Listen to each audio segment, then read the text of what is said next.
puso't diwa nagkakaisa. Gusto mo hawakan mo?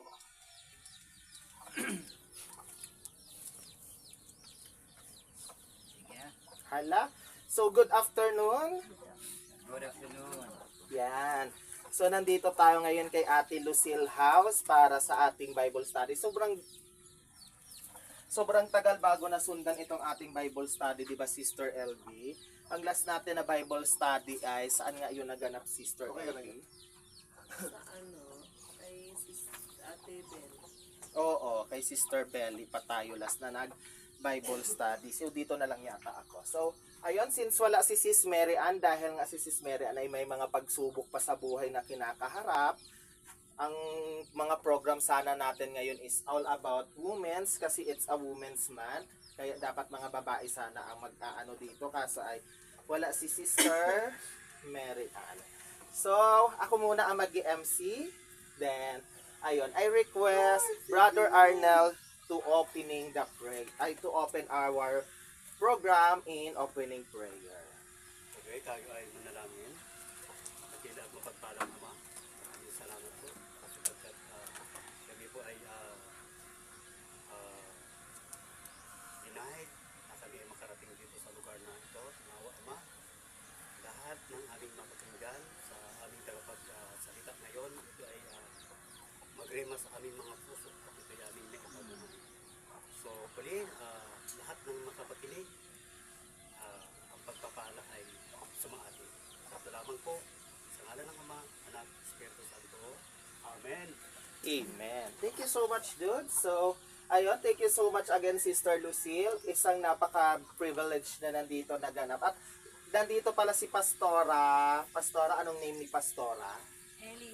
Ellie. Vitalco. Dunas. Taga-dili ako sumaya. Kilala mo, Pastor? Late siya kami una. 1975. Sa FDC.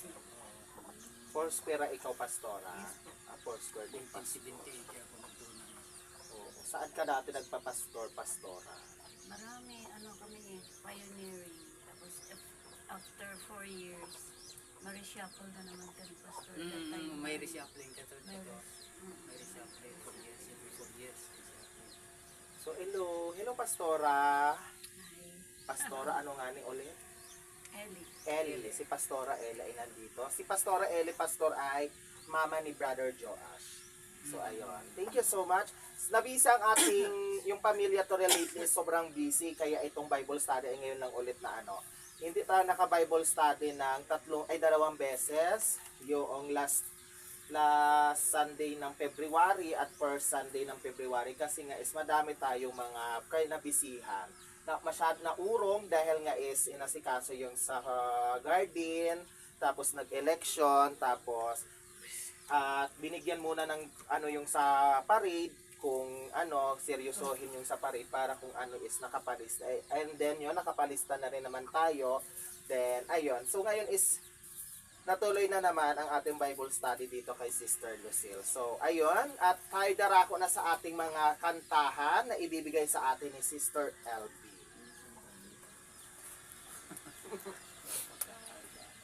Ay, magandang hapon sa atong tanan.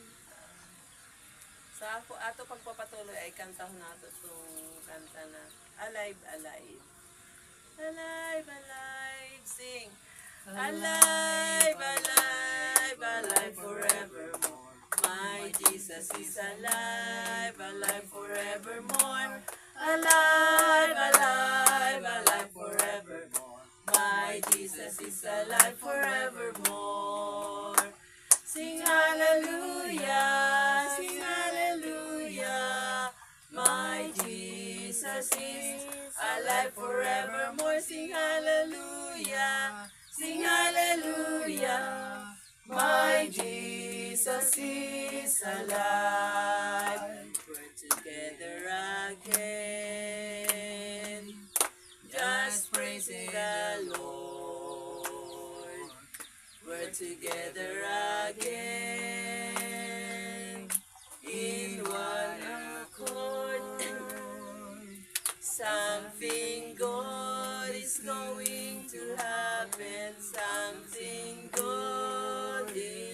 distance, we're together again.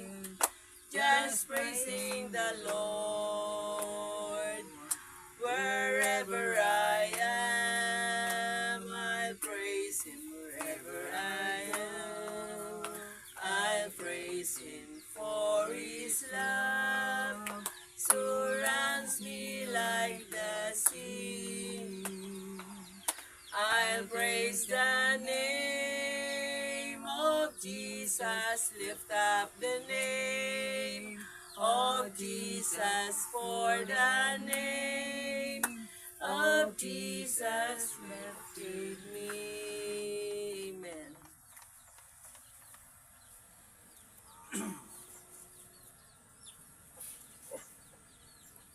Thank you so much, Sis LB, sa ating praise and worship. So, ayun.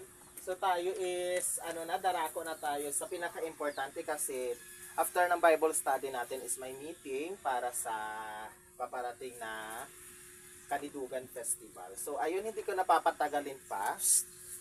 Hi, asing raha kamiming. Nakaboy iguit ko man. Ala, sige kita'y darako na sa pinaka-importante ng natin, programa ngayong araw na ito at makinig tayo sa salita ng Diyos na dadalhin sa atin ni Pastor Minorca. Okay, magandang hapon sa ating lahat, kay Pastora at sa ating lahat ng mga membro ng Pamilya Turil Organization. Dinig mo? Yes, Pastor. Okay. So sa mga pagkakataong ito tayo na po ay darako sa ating Bible study kasi Bible study ito kaya pwede kayong makapagtanong habang ako ay tumatalakay, pwede kayong ang tawag dito, interrupt sa habang ako ay nagsasalita kasi kung baka makalimutan kasi kung gusto ninyong maitanong ang isang mahalagang bagay tungkol sa ating tinatalakay. At ang ating talakayin ngayon ay ang buhay ni Caleb. Kilala ba ninyo si Caleb? Mayroon akong kilala, taga Boracay, Caleb. Caleb Supitran. Caleb Tibio. Pastor Tibio. Oo, Pastor Tibio, Caleb Tibio. Si Caleb ay kasama ito ni Josue. Itong si Josue at saka si Caleb ay magkasama sila nung nagtiktik sila sa Kanaan bago nila pasukin ang Kanaan para iposes batay sa sinabi ng ating Panginoon sa kanila sa instruction ng Diyos. At maliban doon, mayroon pa siyang mga kasamahan na ibang mga tik-tik din. Hindi yung tik-tik na humuhuni sa gabi.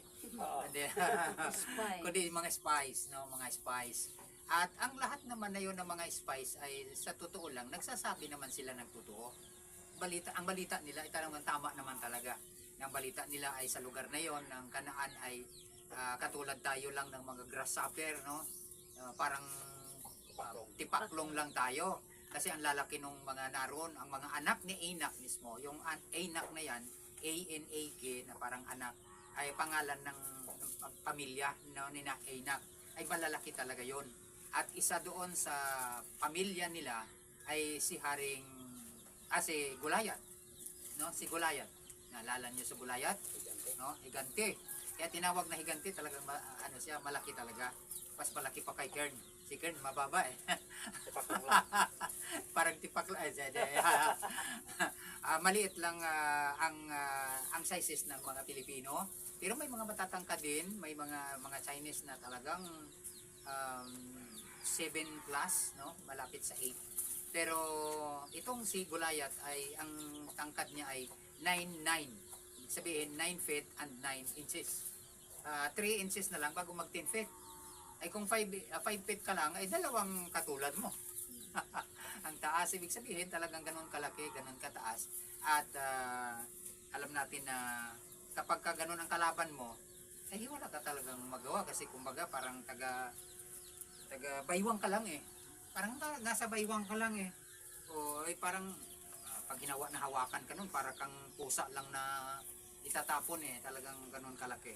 Pero itong si Caleb sa mga pagkakataong yon, bago naman maganap yon ng mga bagay na yon, kasi huli na yon naganap eh, yung paglalaban ni David at saka si Goliath. Pero habang nagtitik-tik sila, ang makikita natin dito, yung mga sinasabi ng mga kasama din ng mga espiya, ay totoo naman yon. Kaya lang, sabi ng iba, Ang iba naman ay nagsasabing exaggerated. Hindi naman siguro masyadong exaggerated sapagkat nagsasabi naman sila ng totoo. Pero nakaka-discourage nga lang doon sa mga kasamahan. Yayamang sina Caleb at saka si Joshua ay nagsasabi naman sila ng totoo din na kahit malaki sila, pero mas malaki ang Diyos na pinaglilingkuran natin. Kaya kayang-kaya natin sila. Okay, so yun po ang pinaka-background nitong ating pag-aaralan sa ngayon. At dito natin kukunin ito sa aklat ng Numbers o sa bilang. No, kung mayroon kayong Bible, pero kung wala, ay wag na niyong buksan. Wala din. Pero kung mayroon, buksan natin. At chapter 13 ng Numbers or bilang, sa verse 26 hanggang sa 33. Ganito ang sinasabi, no? Basahin ko dito sa Tagalog. Dalawang translation kasi ito, English at Tagalog. Sa verse 26, at sila'y nagsiyaon at nagsiparoon kay Moises at kay Aaron at sa buong kapisanan ng mga anak ni Israel sa ilang ng Paran, sa Kades, at kanilang binigyang sagot sila, at ang buong kapisanan ay kanilang ipinakita sa kanila ang bunga ng lupain. At pagdating doon sa verse 27, at kanilang isinaysay sa kanya na sinabi, kami ay dumating sa lupain yaong pinaroroonan mo sa amin, at tunay na binubukalan ng gatas at pulot, at ito ang bunga niyaon. So may dala silang ebidensya sa pagbalik nila. Pagkatapos, gayon man, ang bayan ay tumitira sa lupaing yaon ay malalakas. O, nagsabi din sila ng totoo. At ang mga bayan ay nakukutaan at napakalaki. At saka aming nakita ang mga anak ni Enak doon. Iyon ang sabi. Pagkatapos, si Amalek ay tumatahan sa lupain ng Timugan. At ang Heteo at ang Jebuseo at ang Amorheo ay tumatahan sa mga bundok ng Kananeo at tumatahan sa tabi ng dagat at sa pampang ng Hordan, at ipinatahimik ni Caleb ang bayan sa harapan ni Moises at sinabi, ating akyating paminsan at ating ariin sapagkat kaya nating lupigin, ngunit sinabi ng mga lalaking nagsiakyat na kasama niya, ito yung sinasabi ko kanina, hindi tayo makakaakyat laban sa bayan sapagkat sila'y malalakas kaysa sa atin. Okay, yun ang sinabi ng mga ibang mga espiya. At sila'y nagdala ng masasamang balita tungkol sa lupain kanilang tiniktikan sa mga anak ni Israel at sinabi, ang lupain na aming pinaroroonan upang tiktikan ay isang lupain na kinakain ang mga tumatahan doon. Nanginginaan pa, aswang, no? At lahat ng bayan sa aming nakita roon ay may taong malalaki. At totoo naman talaga yon na may malalaking mga tao. At doon aming nakita ang mga Nephilim, ang mga anak ni Enak, na mula sa mga Nephilim na kami sa aming sarili, sa aming paningin ay naging parang mga balang. At gayon din kami sa kanilang paningin. So, ibig sabihin, sabi ko nga kanina, ang report nitong kasamahan ni na Caleb at ni Josue ay tama din naman. Kaya lang nagdala ng takot doon sa mga tao. Yayamang itong si na Caleb at saka si Josue, ang sabi niya, akyatin natin. Ang ibig sabihin, huwag tayong matakot sa kanila, pastora. Huwag tayong matakot kahit malalaki sila. Walang problema yan. Mas malaki ang Diyos na pinaglilingkuran natin. Yan ang tinutukoy niya doon. Hindi man na sinabi ng ganon, pero ganon ang tinutukoy niya. Ang tiwala niya ay sa ating Panginoon. So dito, ang topic na ating tatalakayin ay tungkol kay Caleb, the courageous soldier of God. Ang malakas ang loob, ang matapang na sundalo ng Diyos. Now, ang tawag sa atin ay sundalo ni Kristo. Tama? No? Sabi sa New Testament, no? Sa New Testament. Oo, soldiers of Christ. Tawag sa atin ay mga sundalo ni Kristo. Ang tawag naman sa kanila ay sundalo ng Diyos, no? Sa mga Old Testament times.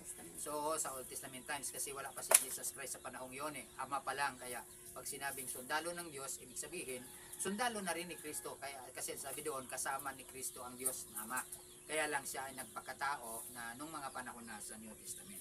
So, kung titingnan natin dito, ang unang bagay na makikita natin ay Caleb's courageous stand. Yung matatag na at matapang na paninindigan ni Caleb. Ayon dito sa verse 26 hanggang 23. Makikita natin dito na kung tatanungin ko kayo, ano ang report doon sa ating binasa? Anong report noong mga kasamahan ni Caleb? at ni Josue sa panahong yon, yung mga nag-report ng mga negatibo. Nag-negatibo, pero tama naman talaga. Ng mga malalaki, sabi ko nga kanina, ay ang mga anak ni, ang mga Nephilim, no, mga anak ni anak ay matatangkad sila, mga pinakamababa, mga 7-footers yan eh, mga ganun. No, matangkad yun. 6'5 ka lang nga ngayon, eh, okay na, matangkad na yun. Ikaw sis, ilan ang tangkad mo? Ilan ikaw? 5? Mga 4'9" yan. 4'9". 4'9". Oh, di ba kung ibig sabihin dalawang ikaw, no, kung may kulang pa ng 3 inches sa 5. Dalawang ikaw ang tangkad ni Goliath. Ang ano? So, napapabilang na doon si Goliath, hindi lang sinabi niya, yun ay si Goliath, hindi naman niya kilala eh. Basta nagtiktik na nga lang sila eh. Alam niyo pagka mga intelligence, hindi naman yan basta nagsasalita ng kung ano-ano, mga ganito-ganon, mapagdududahan sila. Basta titingnan lang nila kung ano yung mapansin nila, na i-record lang nila yon. Buti nga ngayon ay mayroong mga cellphone na pwedeng i-record. Nung mga panahong yun, wala pang mga camera eh, no? Wala pang camera, basta tinatarkulo lang nila, sigurong dalawang ako ang tangkad. So matatangkad talaga sila, kaya ang tawag doon ay mga tipaklong lang sila, no, mga tipaklong, ibig sabihin ay mga balang, yung mga grasshoppers lang, yung malalaking grasshoppers kasi ay mga tipaklong, malalaki sila. Pero ano lang ang laki noon, mga ganito lang kapag nakaupo sila nakadapa, ganyan lang, yung mga ganong malalaking tipaklong. Kaya ibig sabihin, ang report na yun ay tama, hindi kasi sinalungat din ni Caleb at ni Josue, yung report nila kasi tama. Kaya lang, hindi tumingin si Caleb at saka si Josue sa kanilang nakikita, kundi ang tinitingnan nila ay ang Diyos na mas malaki kaysa kay Goliath. So sa mga pagkakataong yun po ang matapang na paninindigan ni Caleb batay doon sa ating binasa kanina. Ngayon kung i-apply natin sa buhay natin, ano kaya ito ang comparison sa buhay natin? Paano kaya? Ano kaya ang ibig sabihin nito sa buhay natin? Abang hipos. Itong Bisaya. Ikaw bro. Sa akin, Pas, kung may apply natin sa ngayon, dapat magpakatotoo lang talaga tayo. Magpakatotoo, magpakatatag, oo, magpakatapang pa, no? Magpatuloy. Mhm.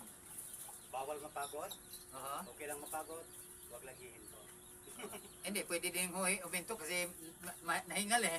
Pero basta magpatuloy. Magpatuloy. So, ang isa doon sa nakita natin ay yung may mga nakaka-discourage man, hindi tayo dapat ma-discourage. No, may mga nakakatakot kuminsan sa spiritual journey natin, no, habang tayo'y naglalakbay sa spiritual na buhay. May mga nakakatakot sa buhay natin kuminsan. Ang isa sa kinatatakutan natin ay kapag mayroon tayong sakit, mamamatay na siguro ako nito. Naiisip mo kaagad yun. O di kaya kapag ikaw sumakay sa chariot at paganyan-ganyan, Natatakot ka talaga. Mapapahe. sino kaya yon? Ang ibig sabihin ay, yun ang kinatatakutan ni Kern. Dahil sa simple natural nga naman, kapag kayo ay nabuwal, ay sa bigat naman talaga niya, matagal siyang magabangon. Ibig sabihin, mayroon tayong kinatatakutan talaga sa daigdig na ito. Mayroon tayong, kumbaga, anong tawag dito? Hindi lang kinatatakutan, kundi napag-aalinlanganan ng mga bagay na maaaring siguro, wag ko na lang kaya itong ituloy kasi ang dami ng mga negatibo na sinasabi. Hindi ko na lang kaya itutuloy itong pagtatanim ko kasi sabi nila, hindi lalago yan dyan, at saka hindi mamunga yan. Pero nung naitanim mo na, namunga pala. O, di ba? Kasi pag naitanim mo yan, ay talagang walang pupuntahan yan, mamumunga talaga yan, lalago siya at mamumunga. Kasi nga, pag may itinanim ay may aanihin. So, ibig sabihin, kung minsan ang tao ay nag-aalinlangan, may kinatatakutan na baka sakali, kung magtatanim ako ngayon, abutin ng tagtuyot, mamamatay ang lahat ng mga ito. Pero alam natin na may mga tao na matapang ang kanilang kalooban na talagang sinusuong nila ang anumang challenge sa buhay. Kaya kung minsan naman, may mga kwarisma ding dumarating sa atin. Di ba, Pastora, kung minsan, nasanay ka na nagpapastor, mayroong pera, pero pagka wala ng pastorate ay kuminsan at wala kang hanap buhay, abay mahirap nun, Kami ano? ng pastor, wala kaming pera. Oo, oo. Ina-assign kami Karamihan sa ay- Bulalakaw. Oo. Bulalakaw, Kambunang. Ay, oo. Punta kami sa tribes. Ay, lalo na sa Kambunang. Ang allowance namin is 50 pesos. Oo. 50 pesos a month. So, kailangan namin kumayod. Kaya Yun kumayod, oo. Yes, yung sinasabi noon ni Pastor Garcia na tent making. Oo, missionary, parang Missionary. tent making, no? maker. Tent maker, missionary. Ginagawa namin yun. Nakikipag-anihan kami Oo. doon sa... Yung Ay, lalo pa, nag-aani, oo, lalo pang Nag- Kambunang, no? Mahirap sa doon. Kambunang. Tapos nag-ano kami ng mais. Just to feed Nakarating my ka doon two ba? kids, si Joss at saka yung sunod sa kanya. Oo, oo, oo. Tapos natin. Si And then, si Jazz ang panganay. Siya yung panganay. Dalawa lang sila, no?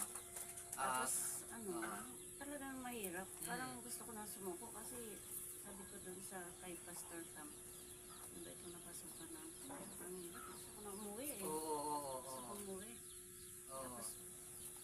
Tapos, yung tatay ko, nangungusta. Kamusta ka na dyan, anak? Kamusta? Oo, oo, oo. Uwi na lang kayo dito. Yung parang ganun, siyempre, tatay mo yun eh. Ayaw niya nung, Yes, oo. yung anak niya na Mahirapan. hirapan. Oo. Di, sabi naman ni Pastor Sam, kaya natin yan. Kaya natin yan. Oo. Sige lang siyang kaya natin yan. Oo. Naranasan kong kumain ako ng mais, tanghali, ulam namin mais, Oo. gulay namin ay mais. Tapos kamuti, no? Mga ganon. Pero masarap sana yun. Masarap din yun. Masarap yun. Masarap mag-mission. Punta Oo, kami masarap ng ano, mag-mission. punta kami ng kabundukan. Ayan, bit-bit lang namin yan. Oo, Ayan, oo, tapos yung isa naman, dito lang namin sinisip yan. Lakad kami ang layo. Oo. Pag uwi namin, di uwi na kami. Pagdadalan kami ng mga tribo ng yung bundok, Oo, yun. itlog, Oo, ganun. oo, oo. Tapos bababa sila, yung mga produkto nila, bagsak din sa amin. Mm, Kaya masarap din. Oo, oo, yun. oo. Nasasanay din. Si Nasasanay. Pastor Fronda ngayon na nandun, eh, no? Sa Kambunang. Hindi ko na lang ano. Ay, hindi mo na nakakaon, ano? Kasi Matagal ka na matagal. dito? Dito? Matagal ako sa Cavite. Ayun. Cavite ako. Siya ngayon doon, nagtatanim siya ngayon ng mga bawang, sibuyas, marami Maigi nagtanim. kasi nung may mga pastor na sumunod sa amin, nagkaroon na kami ng isang church doon na maliit lang Oo, din. oo, oo. Tapos yung may parsonage. Mm, May mm. parsonage with CR. Yes. Kami naman kung saan kami pupunta. Si Mrs. kasi nakapagpastor din dyan sa Libtong ng mga ilang pan lang. Hindi nagtagal masyado. Libtong, Pili, Tabuna. Ay ano, nung time na niya, maigigi na. Oo. Ay lalo mas maigi na yun kasi ang daming graduates, ang daming Oo, professional. oo, oo. Doon, kaya maswerte na ngayon yung mga Oo, pastor. mas nahuli-huli siya kaysa sa inyo. Eh. Yung mga huling pastor Oo, ngayon, huli siya. maswerte kasi yung mga naitanim ng mga No, huling yes. pastor, Oo, oo, oo. Totoo yun. So, ibig sabihin, hindi sumuko. hindi sumuko. Yun ang Tuloy-tuloy sinasabi natin, as pinag-aaralan natin na si Caleb, hindi talaga siya sumuko. Sabi niya, akyatin natin. Aakyat tayo. Ibig sabihin, susugurin natin. lang. Ay, hindi tayo pwede kasi ang lalaki nila at saka wala tayong kaya, malakas sila tapos tayo mahina. Kaya ang ibig sabihin, may mga challenge sa buhay natin. Challenges. Maging sa ministry, maging sa pagiging miyembro, ang daming mga challenge sa buhay natin. Na kung minsan parang gusto mo nang sumuko, gusto mo nang umayaw. Pero sabi ng kasulatan, sabi ni Caleb, so aakyatin natin, pupuntahan natin. Hindi natin titingnan yung kung gaano sila kalalaki. Totoo yung report ng mga kasamahan niya ng mga iba na ano ito, pero nahintakutan sila. Pero si Caleb talagang courageous siya na sundalo ng ating dakilang Diyos. Kaya sa buhay natin, dapat magpakatapang tayo. Ang dami ngayong mga mga pwedeng katatakutan natin. Itong giyera ngayon na nangyayari sa Iran, malayo man sa atin pero hindi natin alam kung yan ay mag-escalate, ay dadami at dadami yan ang mga kasama ng giyera. No, di ba? Na pwedeng katatakutan. Pero sabi ng kasulatan nga, si Caleb ay hindi siya umurong. Huwag tayong umurong, ano man ang mga challenge sa buhay natin. May kahirapan man na nangyayari o nagaganap. May problema man, basta tuloy-tuloy tayo. Kaya sis, tuloy lang.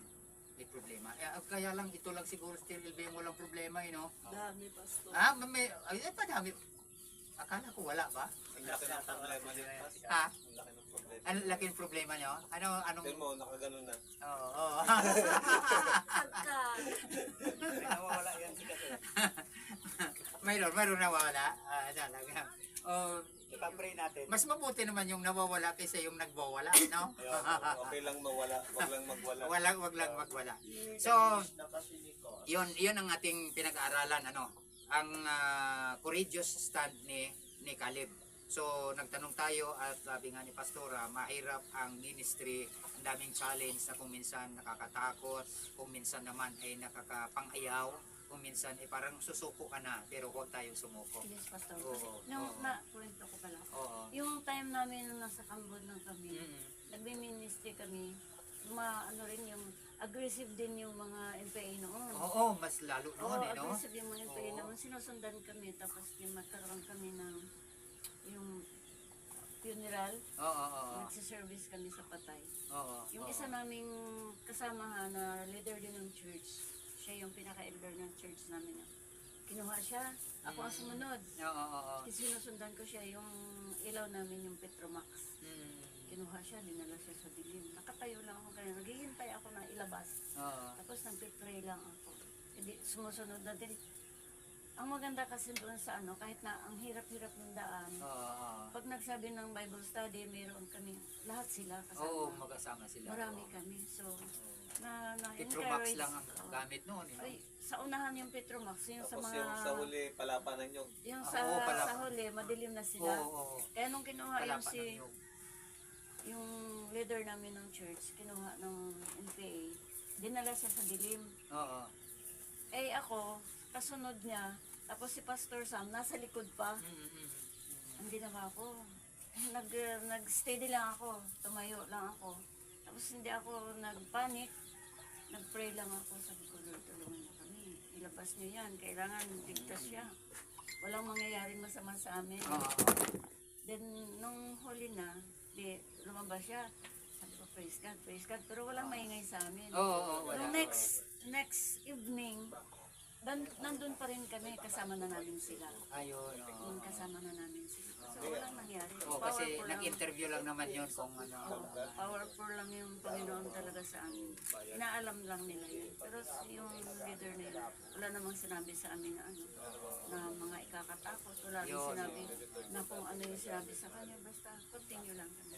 Nung gabi na yun, nang sunod na gabi, kasama na namin sila. Hindi na sa palibot, nakikinig na. Totoo yun. Nung ako'y nag-ministry din na bilang isang district evangelist, nakarating din ako ng Masbate. Masbate ay infiltrated din yan ng mga NPA dati. Maliban pa yung mga tawag dito, yung mga nasa dagat, yung pirata. Maliban pa yun. Yung time namin Mga sa ano to. Ay doon sa ano ito. Quezon at Bicol, ang ano niya. Oo, yan. At Masbate. Walang kalsada kasi doon sa aming pinupuntahan, sa mga barangay, mga ganon. Dagat kami, isang gabi dito.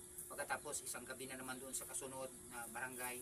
So, pambot kami, pambot. Ay, bawat gabi, habang nagmimensahe ako, nandun din pala yung mga mga kaibigan natin. Nagmamasid din sila. Opo. Oo, at saka, ay wala din naman silang makuha sa amin kasi ang aming pinapangaral, ang ating Panginoon, ang pagbabago ng tao, ang kalinisan, at ang pagiging pamumuhay at na may takot sa Diyos at wala naman kaming ibang binabanggit ng patungkol sa kanila.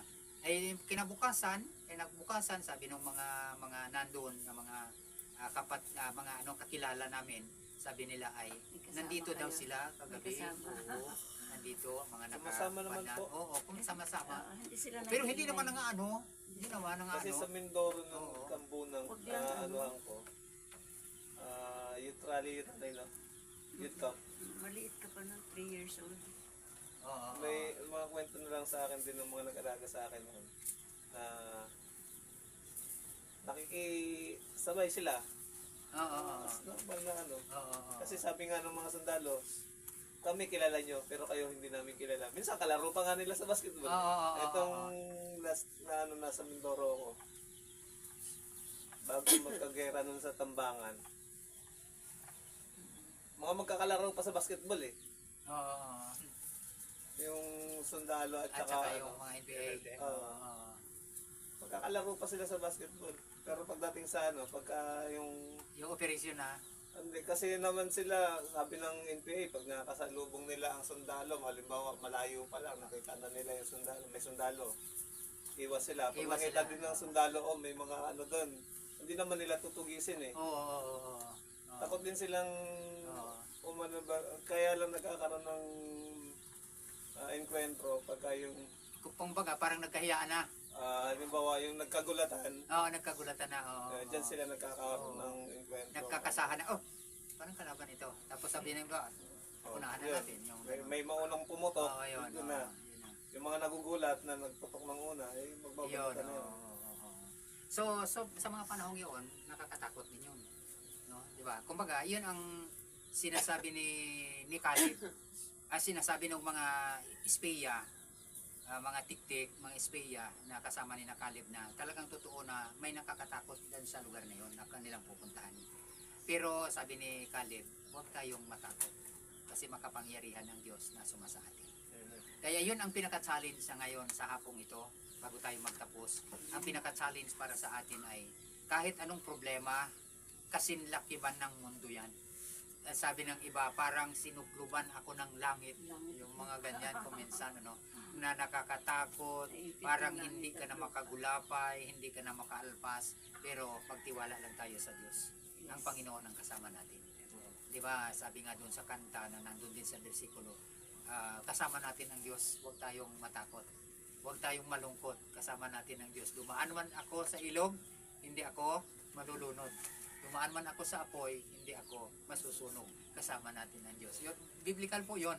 Nandun po yan sa Bible. Pero kinakanta natin yun, di ba no? Kinakanta natin, kasama natin ang Diyos. Yung ganun. Ang ibig sabihin, may mga nakakagulat na mga bagay, nakakatakot, nakakapag-alinlangan, nakakapagpaurong na kumbaga kung posible lang uurong ka na. Pero huwag tayong umurong, patuloy tayo na maglingkod sa ating Panginoon. Kaya Sister Bing, huwag tayong umurong. Tuloy lang. Mahirap. Mahirap ang buhay. Mahirap ang paglakad. Pero nakatawid ka rin doon no? Masakit ang paa. Purihin ang Panginoon. At siguro, yun lang. Baka kayo ay may tanong bago tayo magwakas.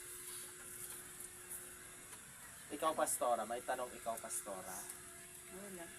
Ako may tanong. Si Pastor baka may tanong. Ayun lang din naman Magtanong na kayo. Oo. Ikaw, Dodds. May tanong ako. Sige. Ito ay tungkol sa tagtuyot. Napagpapasin natin ang tagtuyot. Mhm.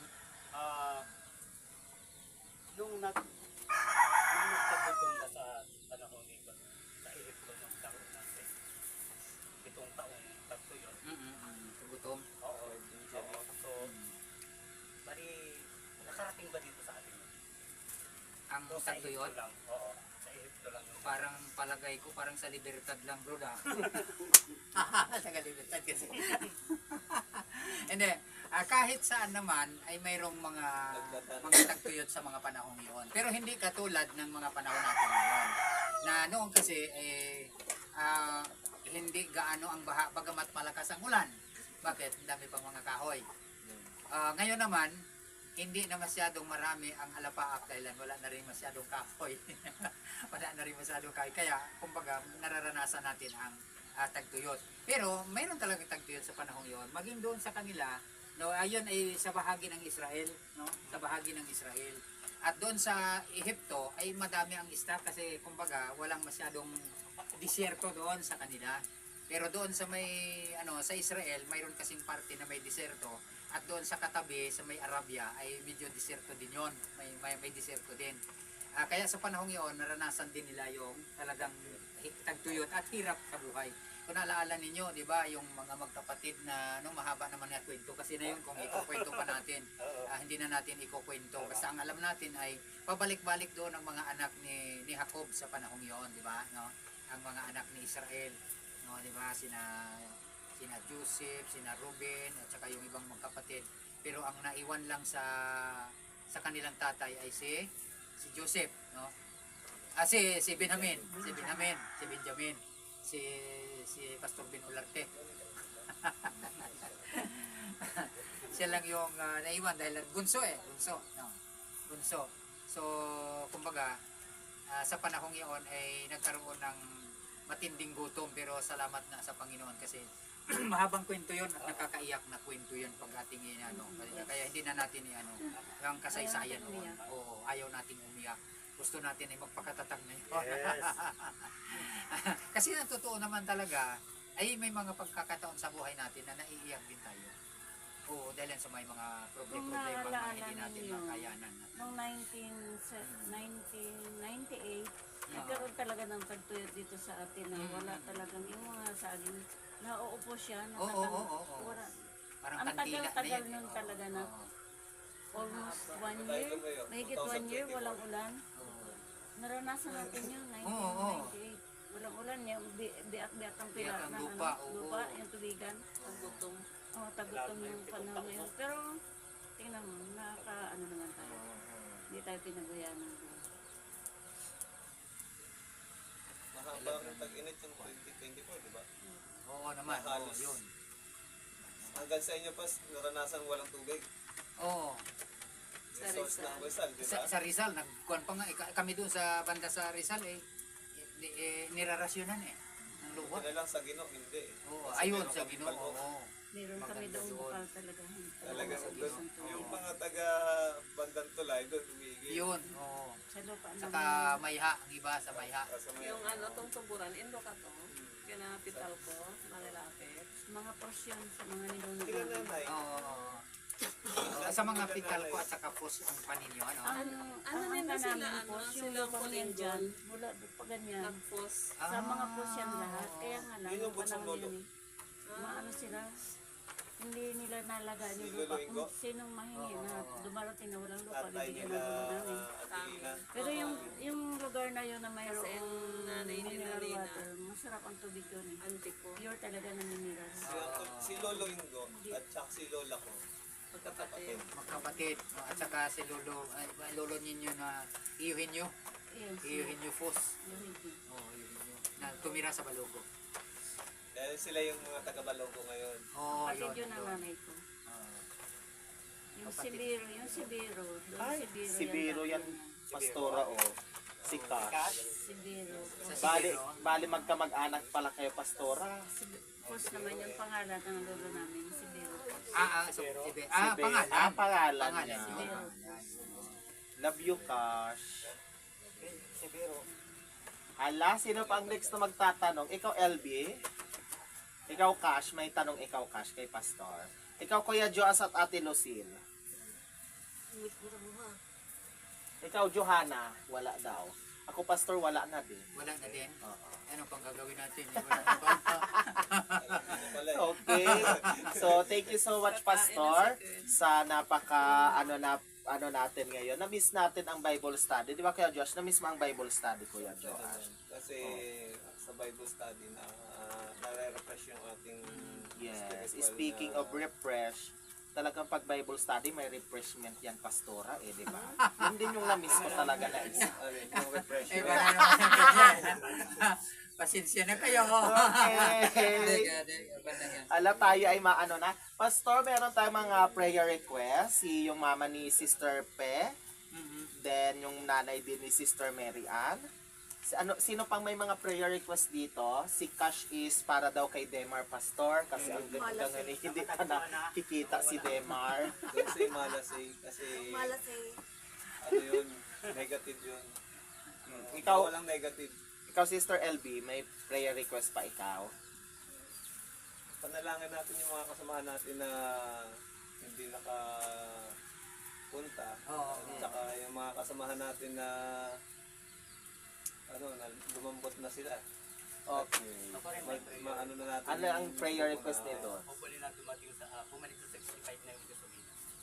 Oh, yes. Ayun, tsaka nga po. Medyo mahal talaga. masakit na eh. 105, 106. 100 naggas kami kanina, 109.4.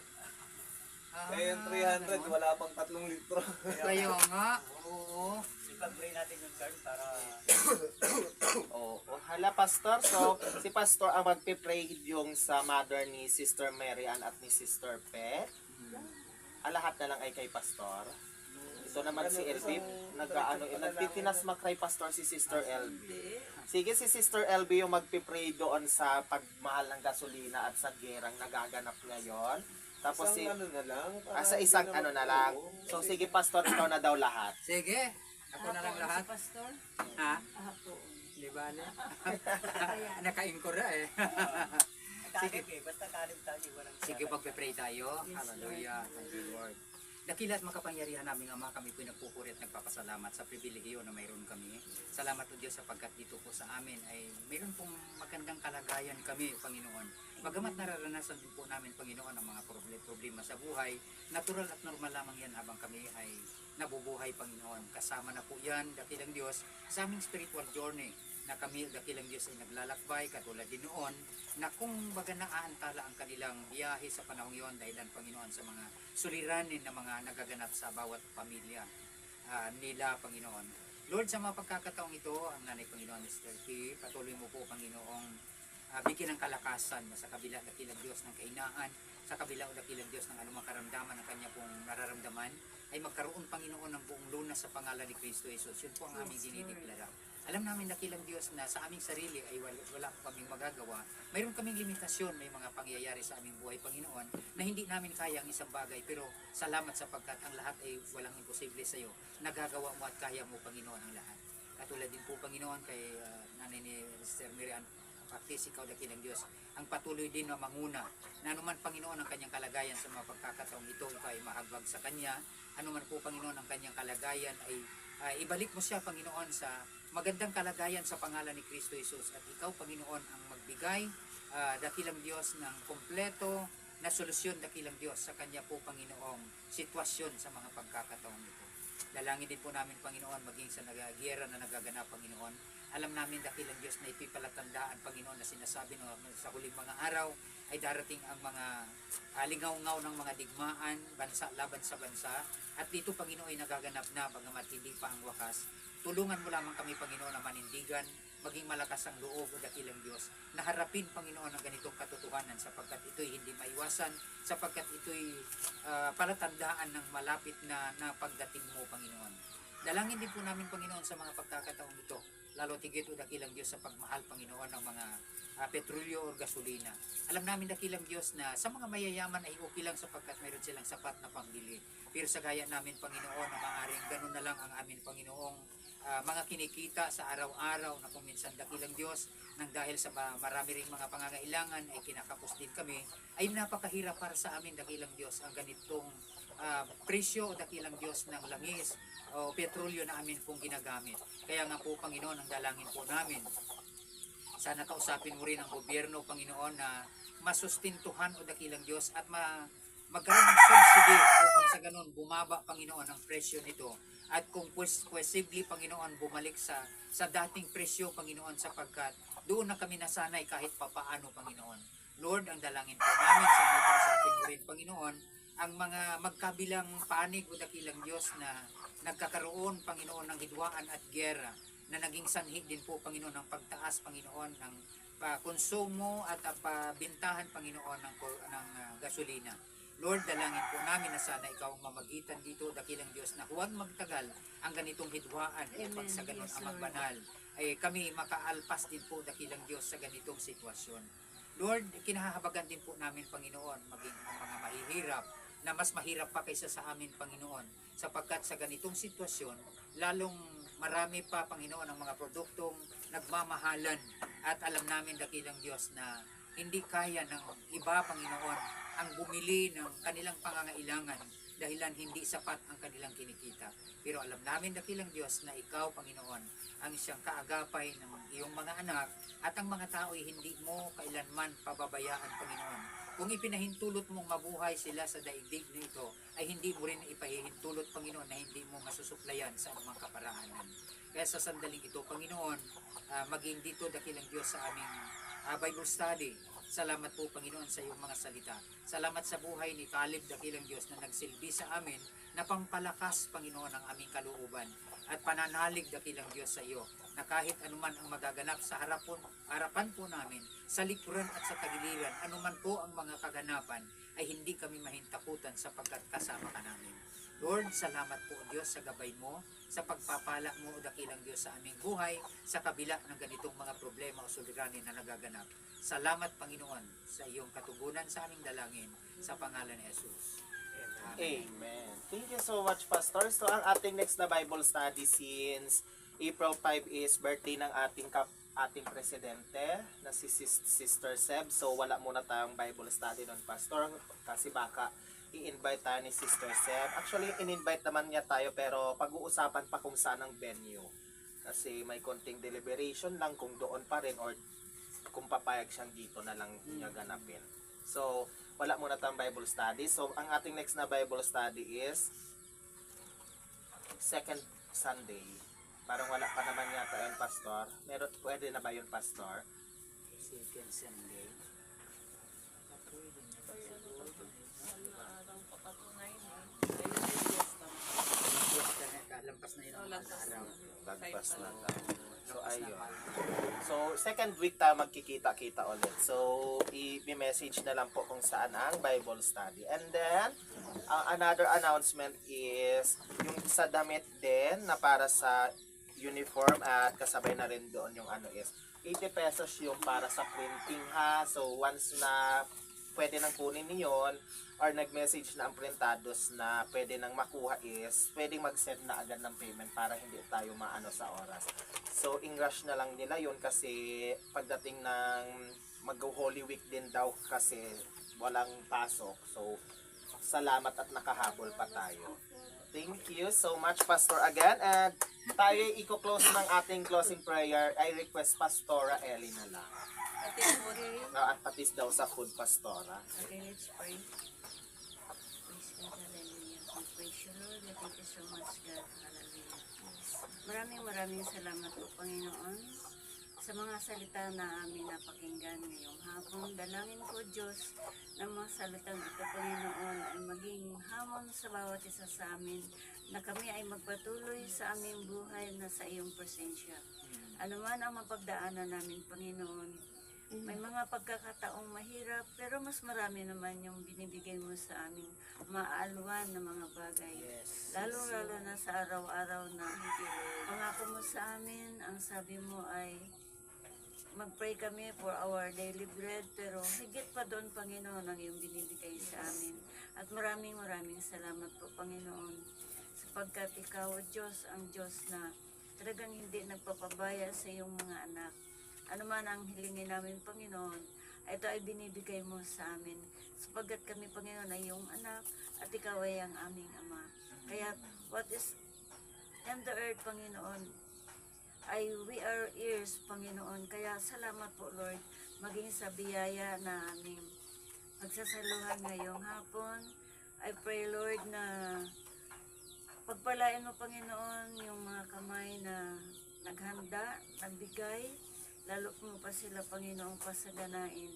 At ang tahanang ito, dalangin ko, Panginoon, salamat na nakilala kanya, Panginoon, bilang Diyos at Hari ng kanyang buhay, personal na tagapagligtas.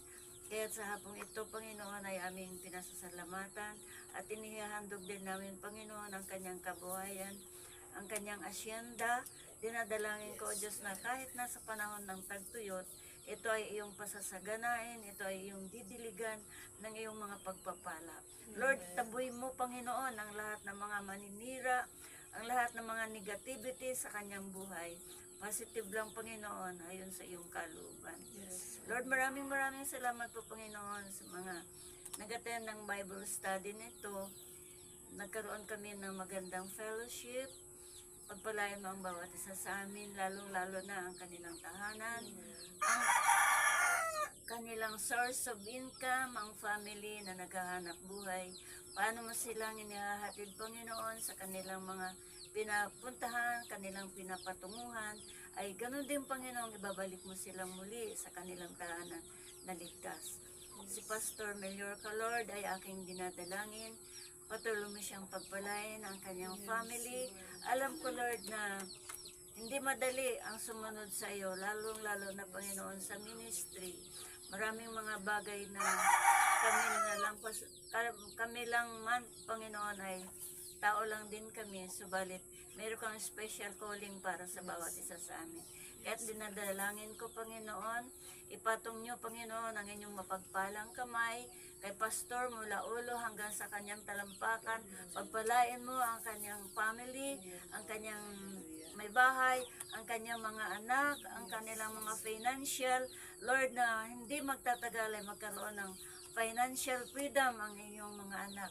Pagpalain mo, Lord, ang bawat isa sa amin.